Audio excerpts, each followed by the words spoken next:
নমস্কার, রানু কিচেনে তোমাদের সকলকে অনেক অনেক স্বাগত। আজকে আমি তোমাদের সঙ্গে শেয়ার করব খাস্তা মটরশুঁটির কচুরি।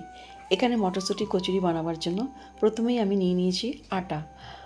আটাতে ময়মের জন্য আমি 3 চামচ সাদা তেল নিয়ে নিলাম আন্দাজ মতো নুন। এবার খুব ভালো করে মিক্স করে নেব আটার সঙ্গে। এরপর দেখো আমি উষ্ণ গরম জল নিয়ে নিয়েছি। অল্প অল্প জল দিয়ে আটার একটা সফট ডো বানিয়ে নেব। আটার ডো লাগাবার পর 10 মিনিটের জন্য রেস্টে রেখে দেবো। এখানে দেখো গ্যাসের উপরে একটি কড়াই চাপিয়ে দিয়েছি। ফ্রেশ তাজা মটরশুঁটি নিয়ে আমি 5 মিনিটের জন্য বয়েল করে নিলাম। এবার আমি কড়াইয়ের থেকে একটি ছাঁকনির সাহায্যে মটরশুঁটিগুলোকে তুলে রাখবো। এরপরে একটা মশলা নিয়ে নেব। আদা রসুন কাঁচা লঙ্কা মিক্সির ছোটো জারে গ্রাইন্ড করে নেব।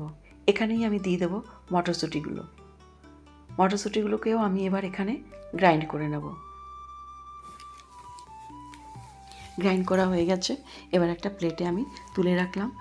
নুন দিয়ে খুব ভালো করে মিক্স করে নিলাম। এতক্ষণে আমার আটাটাও রেস্ট হয়ে গেছে। এবার আমি লেচি কেটে নেব। লেচি কেটে 1 চামচ করে আমি মটরশুঁটির পুর ভরে দেব। এবার বেলে নেব। ছোট ছোট কচুরি শেপ দিয়ে হালকাভাবে আমি একটু বেলে নেব। পাশেই আমি গ্যাসের উপরে কড়াই চাপিয়ে দিয়েছি। তেল ঢেলে দিলাম। এখানে সাদা তেল ঢেলে দিয়েছি। এবার আমি কচুরি ছেঁকে নেব। এখানে দেখো আমার মটরশুঁটি কচুরি একদম তৈরি।